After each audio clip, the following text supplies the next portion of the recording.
Ona lo fates mai ia le tato faili lo le OZKI band fates mal tato ofisanai ya sia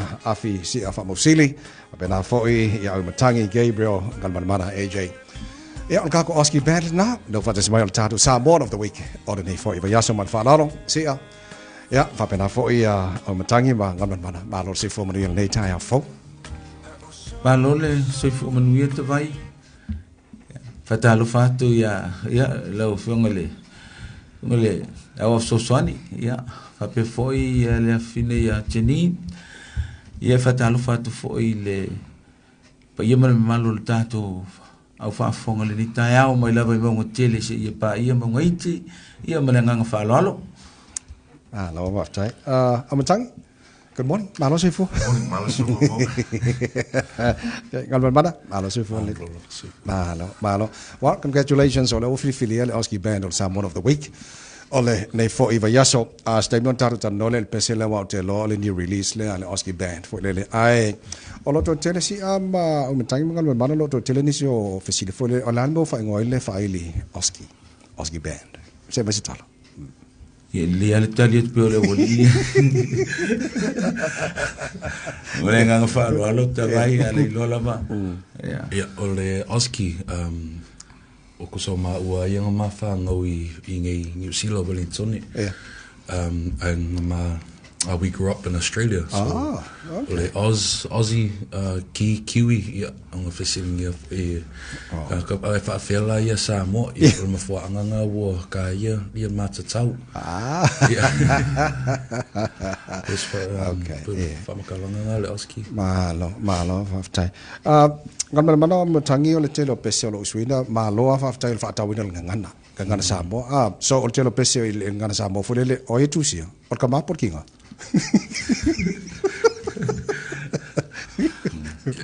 Ele kadia. Ele kuspesial kama. Whaftai e Tavai. So tu tele o le awolilia. Malo whaalo a veane lau whaafonga anga Samoa. Ia whaongaia ngana whaingofie, whaingofie tātou tanoanga o na le foi whaafonga le malo le tunu. O le tele o le tau whainga o le oline mai ai le amatanga o le tau whai o wha Samoa. Le whaasi fia tenini o le o langa o le olia tau whai o le wha Samoa. Me foi le na foi tau whai ina ia mesala o pese ia wha Samoa. O le olila fia tele pese tuai ia. E pauanga luenga o le sa whai o le tau whai il wha leonga. O wha leonga ia sao. Si vi oita vai mele malo la whaafonga o pese Samoa e se lo se whale ongo se upu alu e se lo le langona o pese o liso i me mātou tu whai tete no whai e le wolia alu fia usu pese ia o wetu le tau whai e sui whai leanga o le langona na o tangata ntusia e ai whaftai fo ile mai e o tele o le avanoe e to e fai le woli le ia pa wal me tau fai o la le pa ulua e fai le pese me fu na o le nganga na Tavai tau fai le ia o fa Samoa malo le tala no fa Samoa se ofisilia kwa ele pese le wa la ulo fo ia fi to tele o aul ta wala aul fa ngota tasilo pese top ale OZKI band il fa fonga na tunu fele se fai se tala le pese le oina tu sia o upu ma le fe aulo o moli mai le pese fa mon aftaia o le pese na ma tu sia ma o ma to ma le woli ia ma le sunga ia bili yeru o sa ma to fai tu fatasi uma e mai ma fo fonga no to fai le o ma to no ma to sa fai to fa mai foi ma bili yeru e so soani mai foi vili le masiale tau whainga upu ia malefati ia pe o le mena ia o tau ia o le tele ia o le loloto ia foi o le pesel na o le loloto ia upu o le pesel na ona o le tau foi o le o langa wha Samoa ia wole va ai mawalalo o le winga sa ona o le pesel ia wole va ai mawalalo ia me foi le ia foi e tau lia umatanga sawa lei aul tawola aul fangota tasila o pese ala OZKI band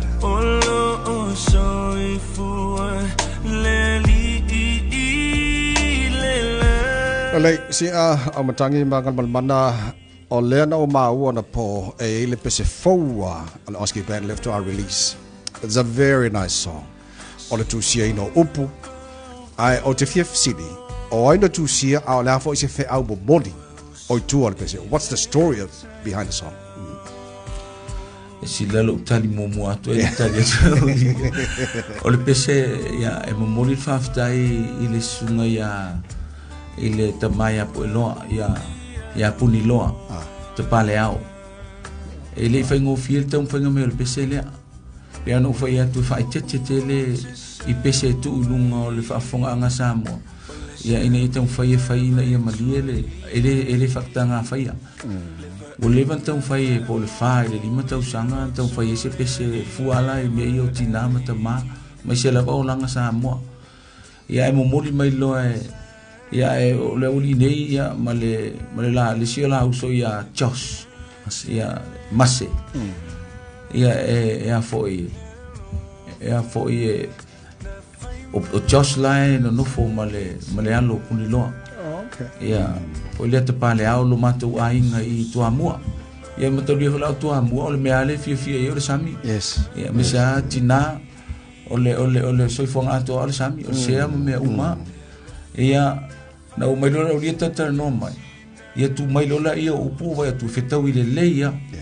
e o le mato o le peserale na mato nga lue uma male ainga o a foi o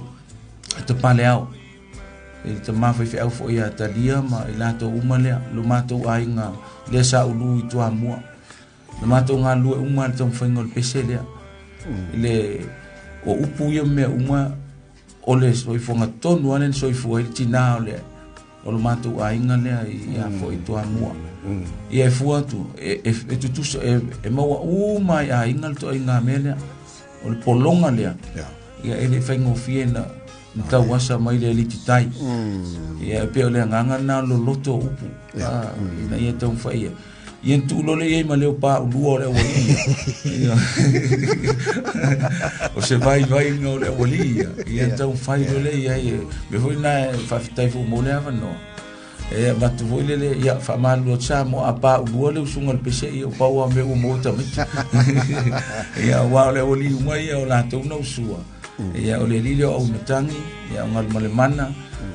o Josh le mase ia malelile o metangi le lafi le famosi Okay, ngal mana o metangi o le otalia si ile composing a song.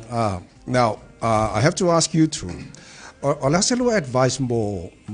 tama mataine telefo e winga fe aulo bo mai pese.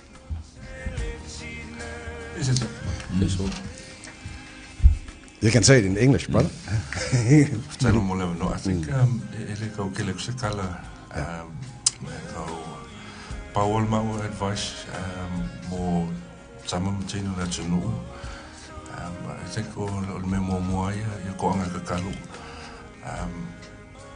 yeah always have mo le tuma and me se finger for out falle o lu sta ya ma tu po ala va ya fa tunu ma tu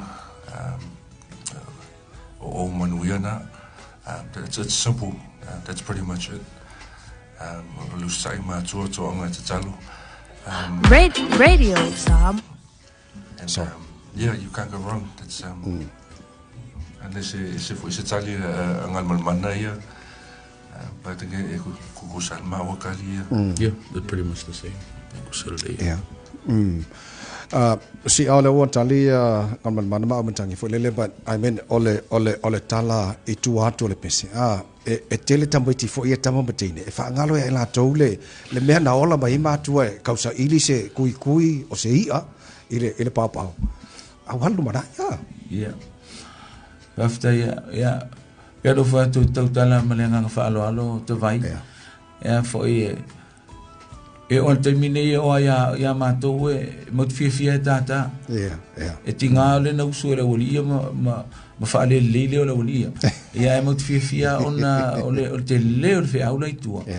ona tarsia ya wal mele le sile me pe to e ta miti le sta mi ta to no fo le fa le fia e fa makala ku loia ia mele o langa ya so ia Tavai e si o ta miti ya langa le fa ngofie to nga me fo le su mele ia le kaya ile mane ale su mele ia le taia o po a fe lo mai su ia ma to lia ma to fu ia nga ia fo e fa ngota le au fa ngota le po fa ngota le au ai lama le po ai ma manga le au ile aso io le to nga me na pela o le simiana ma no le wa asisila ye le MTV o le winga sa o le MTV pe o le tong fai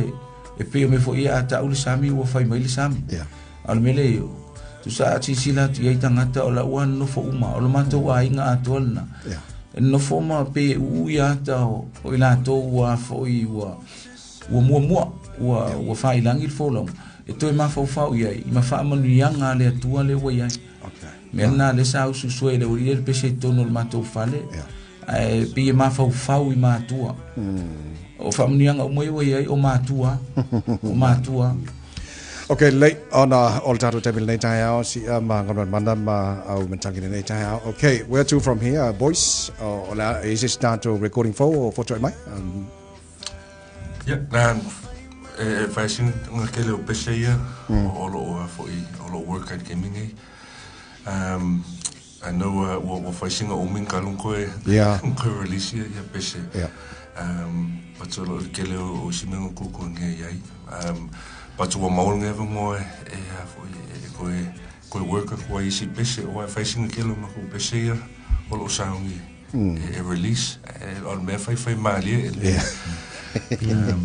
yeah mal me alenga pengo sangon ko mangi we're very picky when it comes to songs. Ma mele ya saole you find upo pisa more probably the hardest songs to record. Because you know audience in Samoa more they're a very hard audience to please, a very crucial audience. So it be important when we release Samoan music it has to be good. But some quite killer Pesaya, the sound you release, and we hope you all enjoy it as well. Good, Malo. Yeah, being song okule leo sumoko.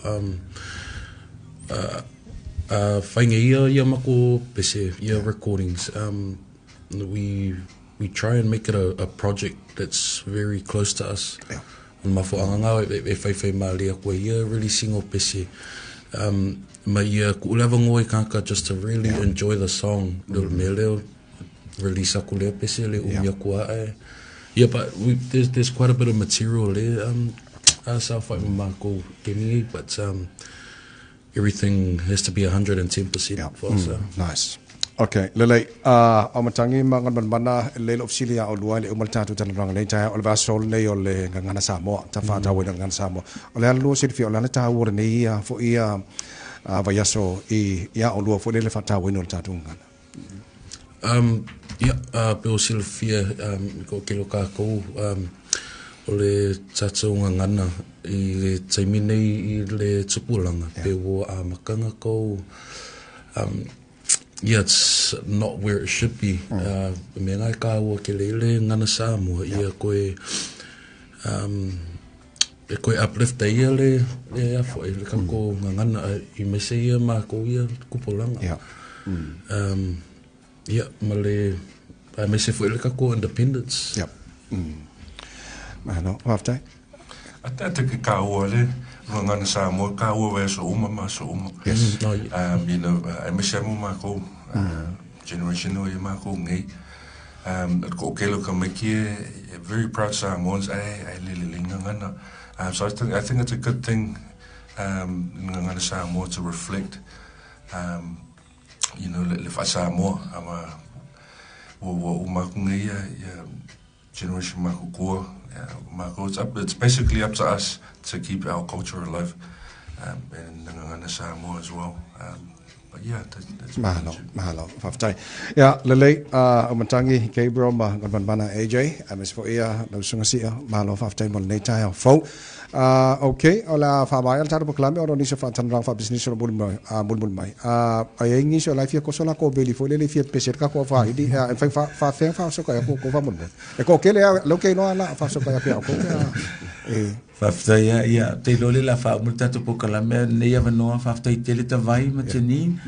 Ia pe an silfia o le tau whainga o mato upua e whai o le afo e ase tau mu whainga vai ia pau al me ua o ie se vai o le mea alofo fo ia le atua e whaftai o fōa i le whanau ia o le mea pito i whata ua i le nei vai aso ia sa moa me se lava tupulang wale o li e le whaingo fia taimina o mai le ngā sa moa ia sa whai ia na ia ngai fuspa o e amanga i mea na o ia aso ia al mele o ia le ule le